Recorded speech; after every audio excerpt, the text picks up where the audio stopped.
Olá, amigos e amigas. Muito obrigado por acessar o canal Ramilfo Ensina.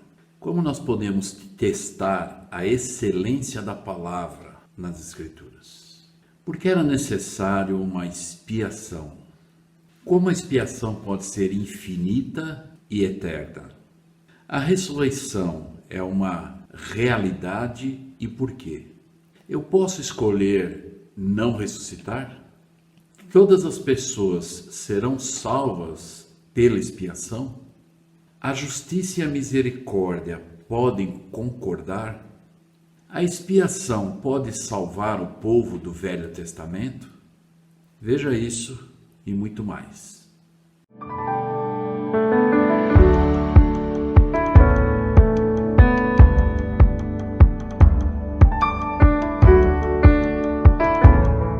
Olá, amigos e amigas. Muito obrigado por acessar o canal Ramilfo Ensina. Então, hoje, nessa aula do Vem e Segue-me, nós vamos estudar e vamos entender de uma maneira melhor sobre a Páscoa. Então, no próximo domingo, nós vamos estar comemorando como uma data mundial e relembrando alguns convênios e princípios do Evangelho em relação a essa data, que é a Páscoa. A nossa designação sobre o Vem e Segue-me dessa semana não tem uma designação própria do Velho Testamento. Então nós vimos lá no capítulo de Êxodo 12, onde nós aprendemos como que as pessoas, na verdade, celebraram a Páscoa e por quê.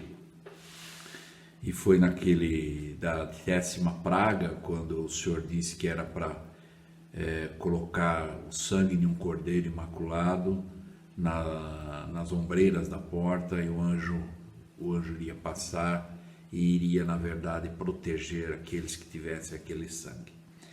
E a libertação do povo é a grande celebração da Páscoa pelo povo de Moisés, e que hoje é comemorado e relembrado por nós. Na verdade, esse é o momento onde essa aula nós vamos falar muito da expiação e da ressurreição, que tem todo o significado sobre esses convênios. Eu gostaria de usar o livro de Mórmon, né?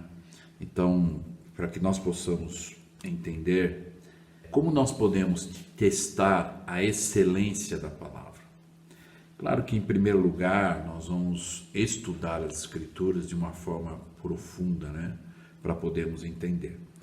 E eu vou usar nessa primeira parte da aula o capítulo de Alma 34. E eu gostaria de convidá-los a abrir as suas Escrituras. Apesar que nessa aula, normalmente eu não faço isso, mas eu vou fazer nessa. Eu vou colocar as Escrituras aqui para nós acompanharmos e nós vamos aprender algumas coisas importantes. Eu gostaria de começar no capítulo de Alma 34, que esse capítulo, na verdade, vamos nos lembrar de Alma e Amaleque, que eram missionários e missionários poderosos do Senhor, né? E aqui então, esse capítulo é Amaleque que está ensinando. Então, né, para quem já fez missão sabe que os dois missionários ou sisters, né, quando ensinam, então um fala, depois aí passa a palavra para outro e assim por diante.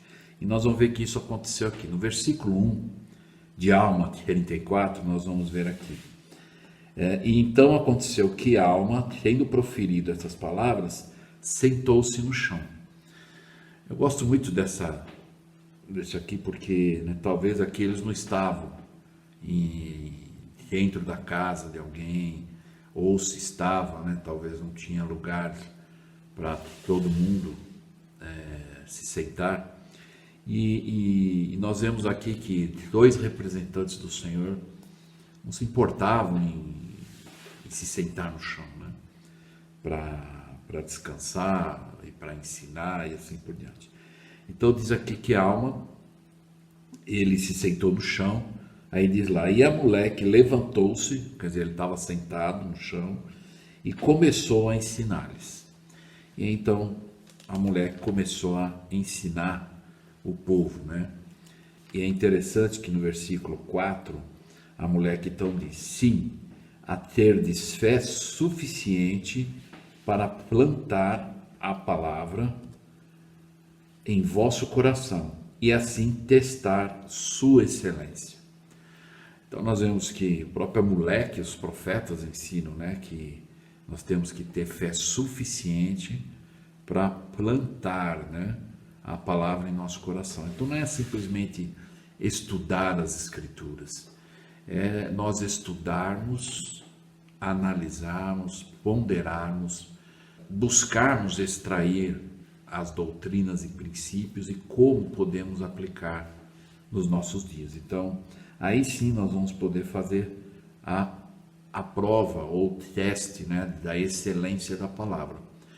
Vamos lembrar que alguns profetas, eles deixaram as suas cadeiras de liderança para poder ir e pregar a palavra, que tinha mais poder a pregação da palavra do que uma posição de liderança. Então, esse é o momento que nós podemos testar a excelência da palavra, que é estudando as escrituras, mas colocando no nosso coração e na nossa mente. Se nós somos aqui para o versículo 9, aí nós podemos fazer uma pergunta que é o que a mulher que estava ensinando e que tem a ver com a Páscoa. Então, normalmente na Páscoa, né, já é uma tradição mundial, né, e até para muitos é mais para o lado comercial do que algo espiritual, né? E aí se tem o ovo, né, de Páscoa, de chocolate ou outro tipo de ingrediente, né, no formato de um ovo. E na verdade a origem, ou na verdade existe uma palavra chamada tipologia bíblica, né? Ela nos ensina que a visão dos homens da época, ou talvez alguns que introduziram o ovo, né, como um simbolismo, né, da Páscoa, é em relação à ressurreição. Porque quando Cristo morreu e ele foi colocado dentro de um local onde era uma rocha e foi colocada uma pedra lá, que era seu sepulcro, né? E depois os anjos vieram e abriram a porta para que Cristo saísse. E essa é a representação. Se nós hoje pegarmos o ovo, nós vemos que a casca é dura, mas lá dentro há vida, né? Quando a galinha choca, nasce lá, né, a vida lá dentro. E da mesma forma, simbolicamente, na verdade, o local onde Cristo foi sepultado, o sepulcro, aquela que era de rocha, né, era algo duro, mas lá dentro havia vida. E Cristo foi o primeiro ser a ressuscitar. Nós já vimos isso até. Eu os convido a assistir alguns vídeos anteriores que eu falo um pouco sobre a ressurreição e a diferença e alguns ensinamentos sobre a reencarnação. E aí eu mostro que a doutrina de Cristo é a ressurreição e não a reencarnação. Mas é que eu os convido a assistir. Então, no versículo 9, a mulher que estava explicando por que é necessário que haja uma expiação. Então lá no 9 ele diz o seguinte: pois é necessário que haja uma expiação, porque de acordo com o grande plano do Deus eterno, que é o plano de salvação, plano de felicidade, plano de redenção, e tem vários nomes para o plano, né? Mas enfim é o plano de salvação. Deverá haver uma expiação. Do contrário, então se não houvesse expiação, toda a humanidade inevitavelmente perecerá. Sim, todos são obstinados, sim, todos estão decaídos e perdidos, e hão de perecer, a não ser que seja pela expiação que deve haver. Então, essa expiação era, na verdade, necessária. Vamos lembrar alguns vídeos anteriores que eu falei sobre a família, né? A tipologia da família. Lá eu explico e eu falo um pouco sobre aqueles 3 pilares, né? Que é a criação, queda e expiação. Então, por causa da queda, nós nos tornaríamos, né, totalmente inadequados a voltar à presença de Deus. Por isso que haveria a necessidade desse resgate através da expiação. Porque, na verdade, Cristo tomou os pecados sobre si e para nos resgatar. E a mulher, então, continuando lá no versículo 10, ele fala sobre o grande sacrifício ser infinito e eterno. Vamos entender o que é infinito e eterno. Então, a mulher, continuando a ensinar, no versículo 10 ele diz: porque é necessário que haja um grande e último sacrifício. Ou seja, esse grande e último sacrifício é que até a lei de Moisés é que estava, vamos dizer, governando, prevalecendo. A lei, né, considerada, que nós conhecemos da Escritura, menor. E Cristo veio dar a lei, né, maior. Por isso que esse sacrifício expiatório de Cristo seria o último sacrifício. Na época de Moisés eles faziam sacrifício de animais e Cristo seria esse último sacrifício, e a partir daí não haveria mais a necessidade de haver esse tipo de sacrifício, mas é o sacrifício, como nós conhecemos nas revelações modernas, de um coração quebrantado e espírito contrito. E aí ele diz, nesse último sacrifício, sim, não sacrifício de homem, nem de animal, nem de qualquer tipo de ave, pois não será um sacrifício humano. Talvez, lendo assim rapidamente, nós vamos falar, bom, mas Jesus Cristo, ele nasceu na terra, ele era um humano, né? Ele tinha um corpo de carne e osso. É que diz que esse sacrifício não seria aceito, sendo, na verdade, um sacrifício de homem, de animal ou de qualquer tipo de ave, pois não será um sacrifício humano. Então nós precisamos entender que, apesar de Cristo ter tomado sobre si todos os pecados do mundo, sem nunca ter pecado, por isso que lá em Osías 3,19 fala do homem natural, que o homem natural é inimigo de Deus, porque ainda somos seres humanos, né, e cometemos erros, mas Cristo era o único que não tinha isso como humano no sentido do homem natural, né? E nós vamos ver um pouco mais adiante por que foi aceito o sacrifício de Cristo, né? E aí ele diz, deverá porém ser um sacrifício infinito e eterno, com alguém que nunca pecou, e é o caso de Cristo. Então, a única pessoa que poderia nos salvar e nos resgatar na verdade, Jesus Cristo. Então, nós podemos avaliar esse versículo, o que é infinito e eterno. Pelo menos eu anotei aqui algumas coisas de 8 razões de infinito e eterno. Uma delas é a infinita divindade de um escolhido, que foi Jesus Cristo. O infinito em poder que Cristo tinha, infinito no tempo, infinito na abrangência de todas as coisas, infinito na profundidade, infinito no sofrimento também, infinito no amor e infinito em bênçãos. E quantas bênçãos por causa disso! Ressurreição é uma delas, a importância do arrependimento, a paz de consciência, o socorro, a motivação que nós temos, a exaltação, a liberdade e, por fim, a graça de Cristo ao nosso favor.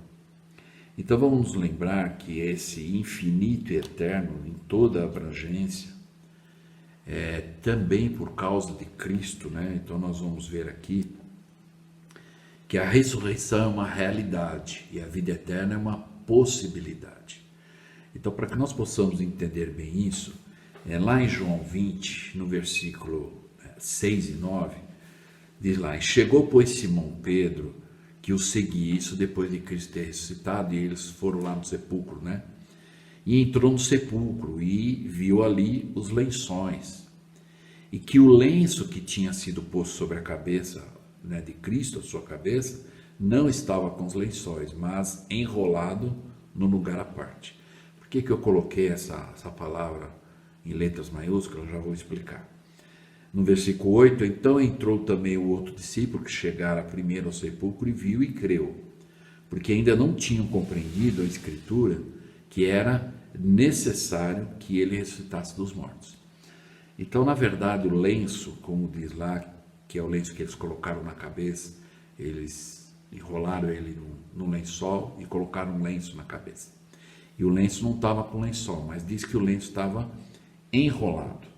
E o que isso representa? Era um costume naquela época, e hoje em dia em alguns lugares, até aqui às vezes tem esse costume.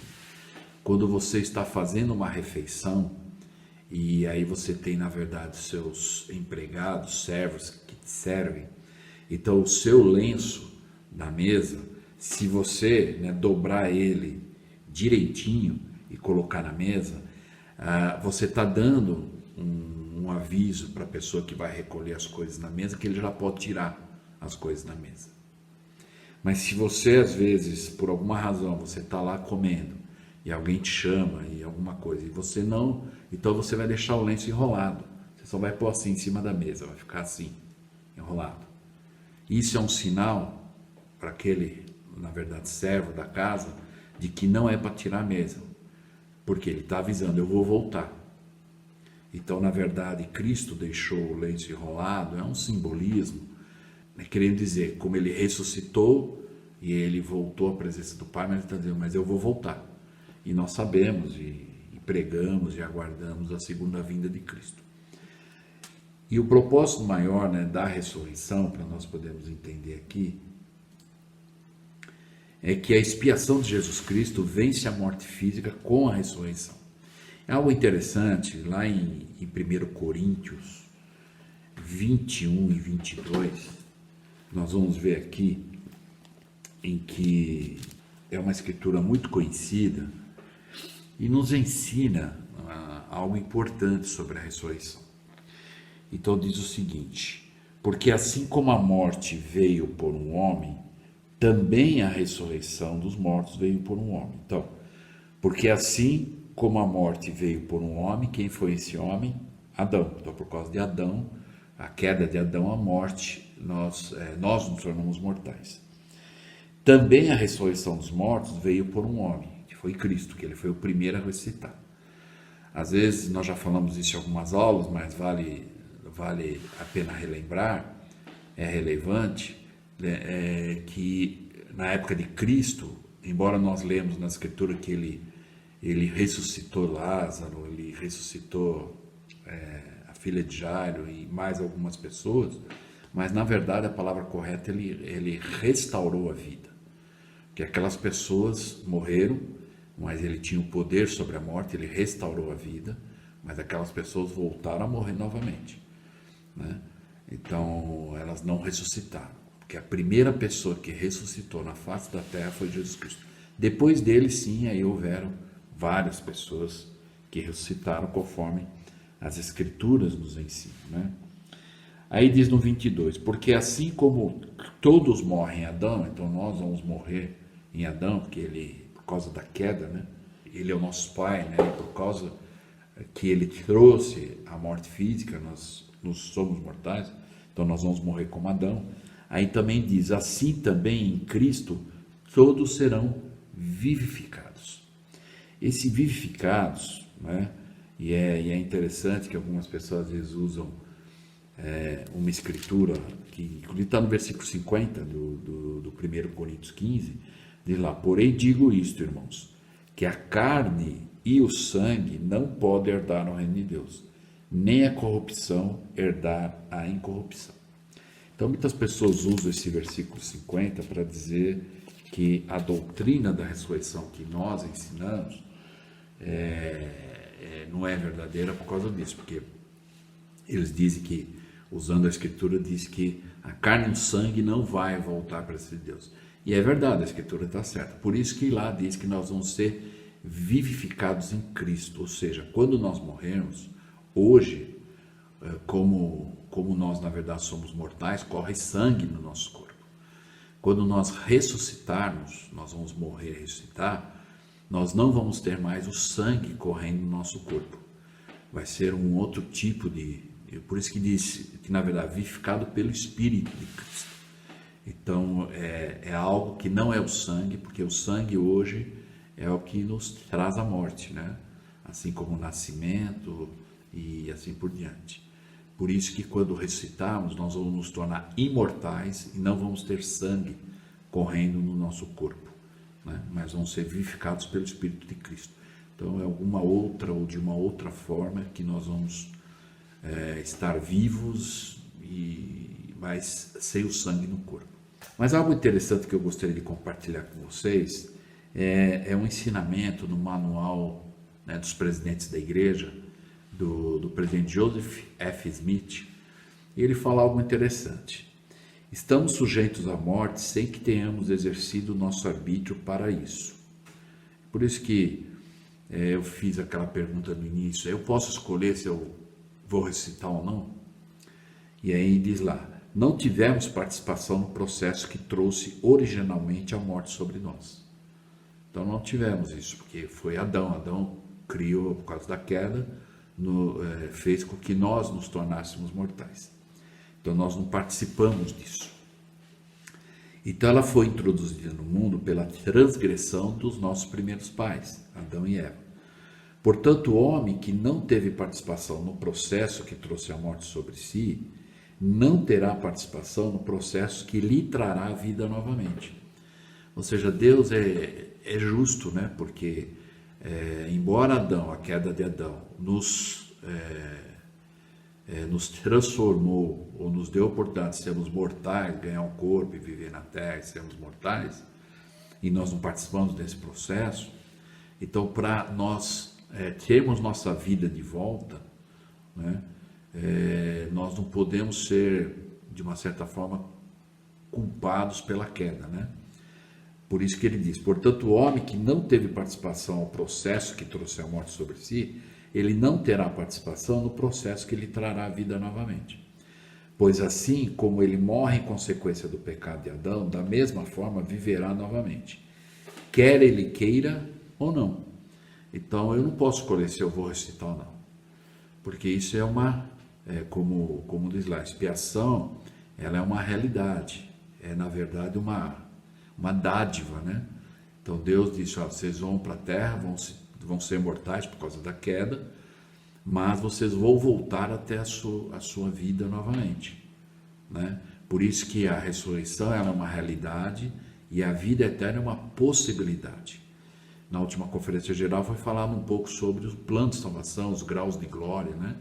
Então nós sabemos que o Senhor preparou vários graus de glória. Todas as pessoas vão ressuscitar, e aí então a possibilidade de ir no maior grau de glória é de acordo com o julgamento e as obras e tudo mais. Mas todos vão ressuscitar, vamos dizer assim, sem precisar fazer nada, né? No capítulo de Alma 11, ele explica bem isso, né?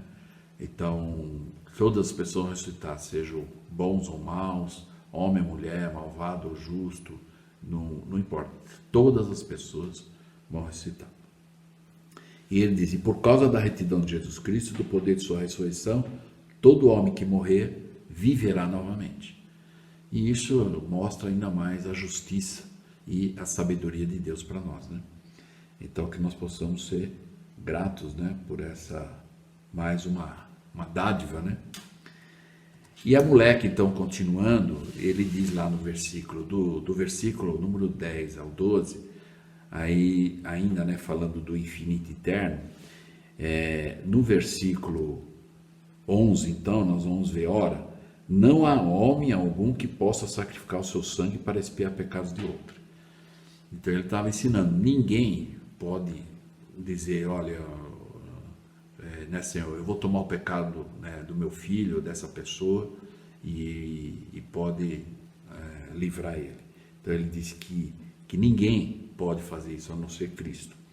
Ele diz, ora, se um homem assassina, eis que a nossa lei, que é justa, tornará a vida de seu irmão? Digo-vos que não. Então, ele já explica, já responde, né, que não é possível. Então, mesmo que uma mãe, por mais que uma mãe diga, eu amo meu filho, eu daria minha vida pelo meu filho e tudo, nenhuma mãe, que inclusive lá em Isaías 49:15, o Senhor compara o amor de Deus, o mais próximo sentimento para entender é o amor de uma mãe pelo filho. E se for necessário, a mãe, ela dá a vida pelo filho. Mas numa situação sobre expiar os pecados, nenhuma mãe consegue fazer isso. Por isso que diz aqui que o sacrifício deveria ser infinito e eterno, aceito pela justiça, né? No versículo 12, então, ele encerra dizendo, além, porém, requer a vida daquele que cometeu um assassinato. Portanto, nada pode haver, a não ser uma expiação infinita que seja suficiente para os pecados do mundo. Então, aqui nós estamos falando de um ato, assim, do mundo todo.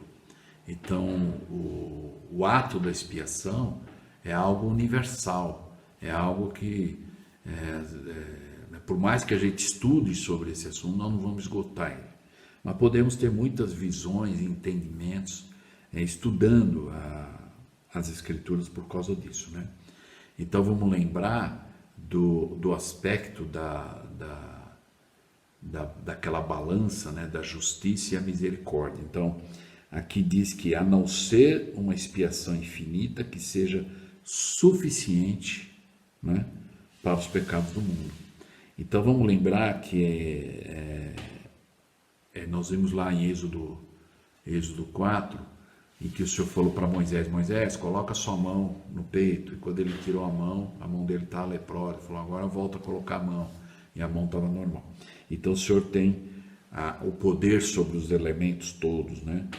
Então a expiação, ela não é baseada, né, na justiça, ela é baseada na misericórdia. E nós vamos entender isso melhor. E claro que a justiça vai requerer o que é dela. Se nós formos pegos, não nos arrependermos, a justiça vai nos pegar. Por isso que nós temos que entender por que a importância do arrependimento, né? E o próximo versículo aqui nós vamos entender melhor. Do versículo 15 e 16, aí eu até faço uma pergunta para ele poder ter um entendimento. Muitas pessoas às vezes se convencem de que independente do que ela faça e tudo, que Deus, ele é amoroso, ele é muito mais amoroso do que ele vai cobrar alguma coisa com a justiça dele. E isso é um engano. Então, por isso que eu faço a pergunta. Todas as pessoas vão ser salvas pela expiação? Então, nós vamos entender aqui no versículo 15 e 16. E lá no 15 diz, e assim, ele quem? Jesus Cristo, trará salvação a todos os que acreditarem em seu nome. Então, aqui já está claro que ele vai trazer salvação para aqueles que acreditarem no nome dele. Quer dizer, então, quem não acreditar no nome dele, não escolher ele como seu salvador, não vai ter efeito nenhum o ato da expiação para aquela pessoa. Então, quer dizer, todas as pessoas vão ser salvas pela expiação? A expiação, ela está à disposição de todos, independente. Qualquer pessoa pode se arrepender dos seus erros, confessar eles e tudo, e aceitar Jesus Cristo como o seu Salvador.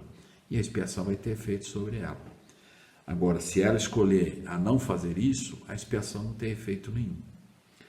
Eu daria um exemplo aqui, assim, muito fácil de entender em prático, né?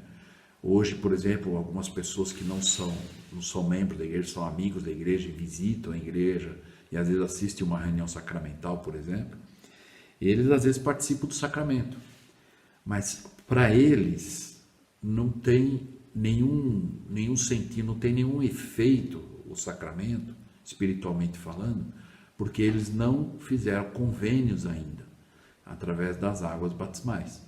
Então, quando eles se batizam e eles entendem o propósito do convênio e tudo mais, aí sim, no momento que eles partilham do sacramento, eles estão renovando os convênios batismais. Então, para a pessoa que ainda não é batizada, é como a expiação. Se a pessoa não aceitar Cristo como seu Salvador e Redentor, a expiação, né, para ela não vai ter efeito nenhum, embora está à disposição de todos. E aí diz aqui, sendo a finalidade desse último sacrifício, manifestar as entranhas da misericórdia. Então, a expiação, ela tem a ver com a misericórdia, e ela não é baseada na justiça, porque aqui diz, a qual sobrepuja a justiça. Vamos entender aqui que ela sobrepuja, ela não vai burlar, ela não vai enganar. Vamos entender que, na verdade, a justiça e a misericórdia, eu vou dar um exemplo aqui de uma balança, né?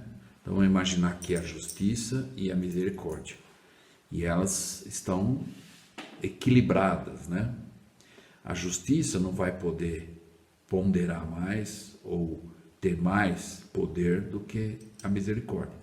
Em primeiro lugar, porque a justiça foi estabelecida pelo próprio Senhor e a misericórdia, por causa da expiação, o próprio Senhor. Então, quando diz aqui, a qual sobrepuja a justiça, porque lá nós vimos, lá no versículo 12, que a expiação só vai ser aceita como infinita e eterna se for suficiente, ou se a pessoa que fez isso for suficiente para os pecados do mundo. Aí a justiça não vai poder dizer nada. Então, o próprio Cristo, ele é que vai dizer para uma pessoa se ela é merecedora da sua expiação ou não. Então, se a misericórdia disser para a justiça que aquela pessoa se arrependeu sinceramente e ele aceita o arrependimento dela, e ela pode ser beneficiada pela misericórdia ou expiação, a justiça não vai poder fazer nada. Ela vai ter que aceitar, ou seja, vai sobrepujar a justiça. Porque, de qualquer maneira, a justiça vai cobrar, olha, essa pessoa fez isso e isso, mas o Senhor vai dizer, não, mas ela se arrependeu. Ela realmente fez ou seguiu os passos do arrependimento necessário para que a expiação tivesse efeito sobre ela. E a justiça, então, vai ser sobrepujada, não burlada ou enganada. Mas a misericórdia, como diz aqui, o último sacrifício manifestado em entranhas da misericórdia, agora ela sobrepuja a justiça. Por quê? Porque a justiça vai nos pegar de qualquer jeito. Nós vamos tê-los. Mas se nós nos arrependemos o melhor que pudermos, e o Senhor aceitou isso, a misericórdia vai nos cobrir. E a justiça, então, vai ser sobrepujada. Aí diz, e proporciona aos homens meios para que tenham fé para o arrependimento. Agora, vamos lembrar que para que a expiação tenha efeito, aqui tem um processo da fé para o arrependimento. Nós temos que ter fé para se arrepender. Então, o arrependimento é a única coisa que o Senhor está pedindo em troca para sermos beneficiados pela expiação. Já no versículo 16, então, ele completando, ele diz o seguinte, e assim a misericórdia pode satisfazer as exigências da justiça. Então, olha só, ele não está enganando a justiça, ele não está burlando a justiça, ele está apenas, na verdade, satisfazendo. Agora, vamos lembrar que na verdade, para que a justiça fique, na verdade, satisfeita, então vamos lembrar aqui um pouquinho da balança outra vez. Então, para que a justiça fique satisfeita, como diz aqui no 16, a misericórdia pode satisfazer as exigências. Por quê? Porque se a misericórdia, né, se o amor de Cristo, a expiação, e o próprio Cristo é que vai dizer isso, né? Ele vai dizer, ó, esse é merecedor, né, da minha expiação, vai, na verdade, satisfazer a justiça. E a justiça, ok, o Senhor é que morreu por ele e está tudo certo. E aí diz, e envolve-os nos braços da segurança, enquanto que aquele que não exerce fé para o arrependimento, então olha só, a pergunta lá que eu tinha feito é se todas as pessoas podem ser salvas pela expiação. Pode, mas aqui olha só a condição agora. Envolve-os nos braços da segurança, enquanto que aquele que não exerce fé para o arrependimento está exposto às exigências de toda a lei da justiça. Então, aquele que escolher não se arrepender, não exercitar fé para se arrepender, então ele vai dar, como diz aqui, ele vai estar exposto às exigências da justiça. E a justiça então vai dizer assim, ó, ele não é digno, que a expiação não cobre ele, né? E aí então diz lá, portanto, apenas para o que possui fé para o arrependimento tem efeito o grande e eterno plano de redenção. Então, somente aqueles que se arrependerem sinceramente, e aí Cristo vai saber disso, né? E aí ele vai dizer se a expiação cobre ou não, ou se ela está tendo efeito ou não, ou vai ter efeito, né, sobre a pessoa. Mas esse efeito da expiação não é de um dia para a noite, ele já é uma coisa diária. Quando nós estudamos as Escrituras, quando nós vamos na igreja, quando nós estamos buscando fazer o melhor, e se nós errarmos, já imediatamente ajustar as coisas, alinhar, a expiação já está tendo efeito. Não é algo que tem que esperar o último dia para saber. Hoje nós podemos já dizer se a expiação está tendo efeito sobre nós ou não. Por quê? Porque se nós estivermos com a fé para o arrependimento, buscarmos fazer o certo, tudo, a expiação já está tendo esse efeito. E a justiça, né, não vai poder então dizer, olha, a pessoa não é digna. Mas aquele que não se arrepender, aí ele vai ser pego pela justiça. Por isso que, embora a expiação está à disposição de qualquer pessoa, independente da coisa mais horrível que ela tenha ou possa ter feito, há chances dela se arrepender. E ela precisa buscar esse arrependimento. E se ela fizer isso, a expiação vai ter efeito. Se ela não fizer isso, então, ela não vai poder ser salva por causa que a expiação não vai ter efeito. Ok? Então, a pergunta aqui é, justiça e misericórdia pode concordar? Pode. Então, por que elas se concordam? Porque elas não vão, não é uma disputa aqui. Porque lembre que a justiça é a justiça que o próprio Cristo colocou e a misericórdia também. Então, elas podem concordar, ou a balança sempre ficar na posição certa, equilibrada, por quê?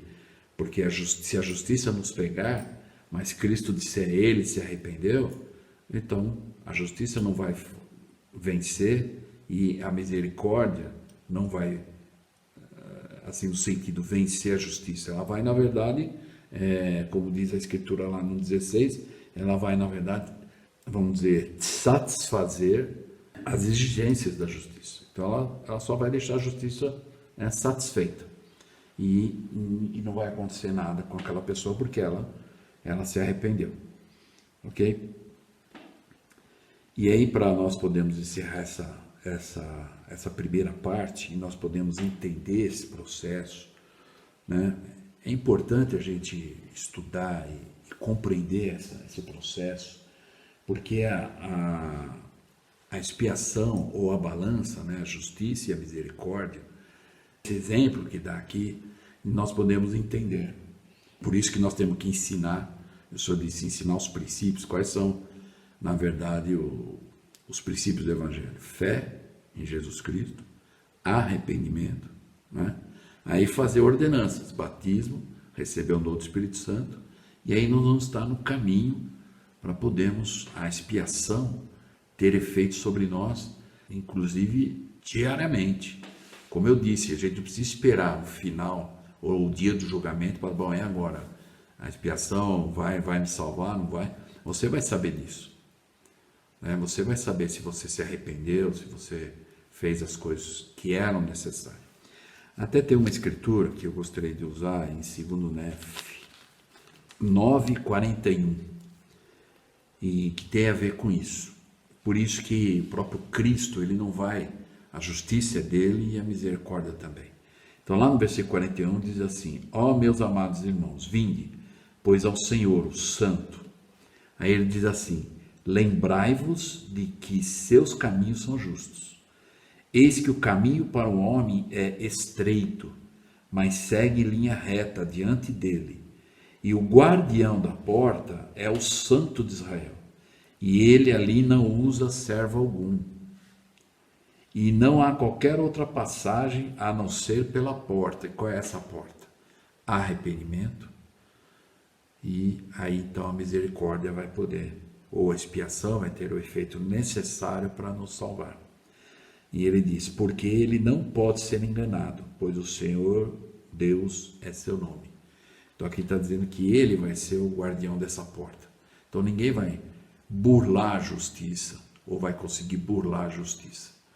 Porque ele vai estar na porta, ele vai dizer, como eu dei o exemplo aqui, a justiça vai estar lá e dizendo, olha, a justiça vai pegar alguém lá.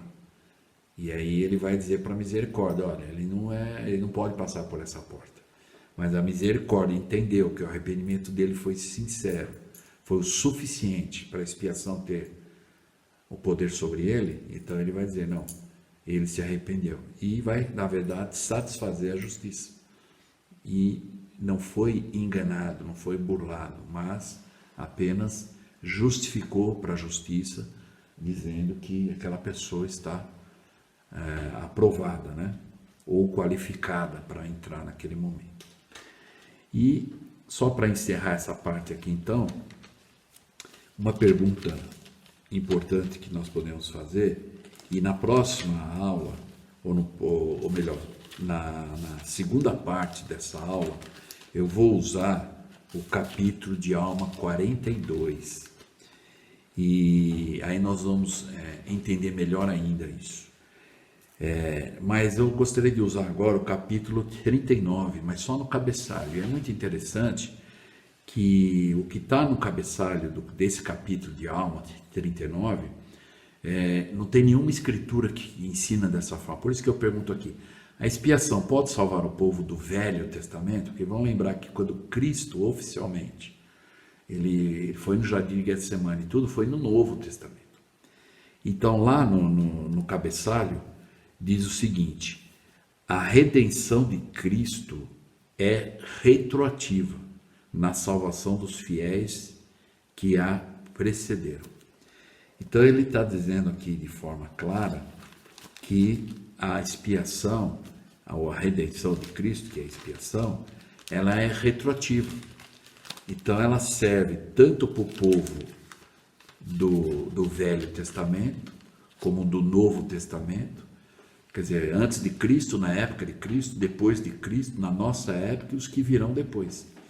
É por isso que o ato da expiação é algo assim que nós precisamos buscar sempre estudar, entender. Um dos assuntos, ou no caso doutrina da expiação, é uma das coisas que a gente precisa mais buscar entender.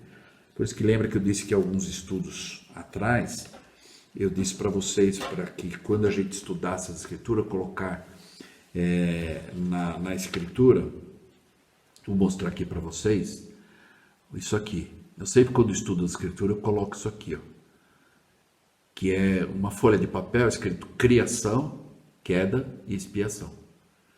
Então, quando eu estudo a escritura, eu coloco aqui, bom, a escritura está falando de criação, de queda ou de expiação. E é interessante que cada escritura que nós estudamos, a gente sempre vai identificar. A escritura está falando da criação, da queda, da expiação. Mas ela vai estar falando das duas, ou até das três, que são os três pilares, lembra? Criação, queda e expiação. Então, espero que nós possamos ter aprendido um pouco mais e ampliado nossa visão da importância da expiação. Lembrando só aqueles que ainda não se inscreveram no canal, por favor, se inscreva no canal Ramilfo Ensina, ative lá o sininho, compartilhe com as pessoas que você gostaria e eu agradeço.